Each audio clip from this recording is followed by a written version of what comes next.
Alright, we're back with another video update. So what you are looking at is the fiberglass shell and the plastic shell. My fiberglass shell is slightly bigger, by a little bit, than the plastic shell, but the plastic shell is exact measurements based on Stephen Otto's plans. I did go back and measure everything up, and I did come to a couple of realizations. Number one, I had to cut this out because there was a gap here. This piece of plastic stuck out about that far. This was a ramp that came outside of the booster box area, so it kind of set like that, and it came all the way up to the outside of the power cell, which did not look right. So we are going for somewhat film accuracy with this pack, so I kind of had to cut it out. It did look cool, it did have personality, but kind of, chop it out. There's also another area here that I need to cut out, but that is going to be significantly more difficult because the lines that I have to follow kind of fade into the shell a little too well. But I did start sanding it down, and I don't know what I'm going to do about this little notch here. I may just keep it because I do like the way it looks. It does kind of give it a mechanical look. Alright, now the fiberglass shell. Starting here, or we're going back to the fiberglass shell. I did start fitting this, getting measurements and whatnot. I'm going to have to trim down maybe about this far on the creases, and then bend these out at a slight angle. Make tabs and just kind of see where things go from there. But overall, this is going to look really nice when it's done. This is going to go right here. You can see that I cut out the side plates, the side walls, and I'll be sanding all of this down to the fiberglass and reinforcing it in a lot of areas. I'll be drilling that out right here for the ribbon cable. Coming over here, I still need to drill a hole for the ribbon cable here, which I'm going to mount to the back. And I did my first, I know this is not movie accurate, but I did my first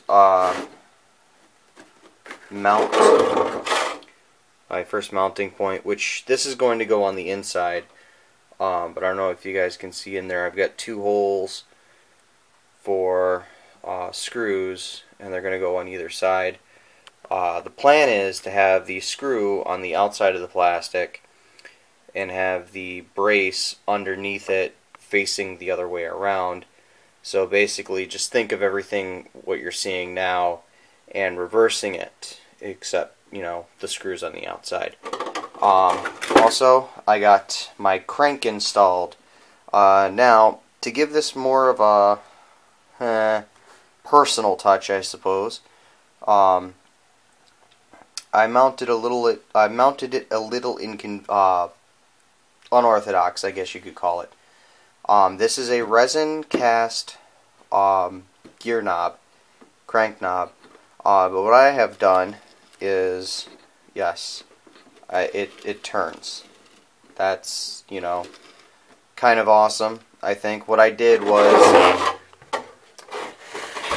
I drilled out the grub holes, and then I took a couple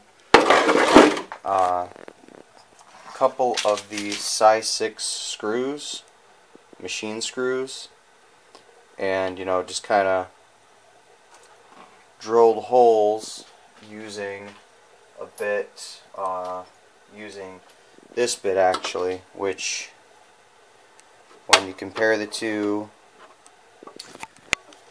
the screw is, yeah, a lot wider than the drill bit itself. So these ended up self-tapping. They ended up creating their own threads in the resin cast plastic for the knob. And then once I got that all done, I took out my happy hacksaw, which can't seem to find at the moment, and yeah, and I cut the heads off. So we have headless grubs sitting in there. But before I did all that, I took a screw, a number 8 machine screw, and mounted it right there. That screw is not going anywhere. I've tried. It does turn with the gear, but since this is plastic, any amount of force that goes on the crank is going to exert a little bit of pressure on the plastic. I do have it literally like right on top, so short of, you know, a massive bang, bump, bruise to it, whatever, it's not going anywhere. Unless, of course, you've got that one jerk at a party trying to play with stuff and then, let me play with your knob. Yes, I know, that sounds wrong, so sue me. Got a little bit of weathering here on accident that was from the hacksaw, which I'm going to keep it that way. I really like the way it came out. Yes, you see the white against it, but it looks really cool, I think. And the silver on the, you know, on the homemade grub screw, really sets everything off. Everything is coming along pretty smoothly.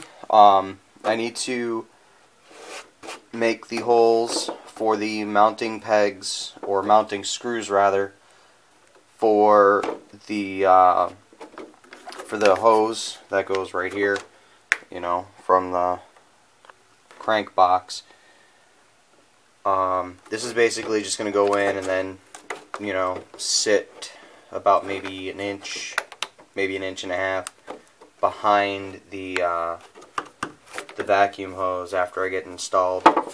I also have to drill the holes for the mounting screws on the clippered area, and then I've still got a bunch of work to do with the fiberglass shell. So until my next update, I hope you guys have enjoyed this. So we'll see you later.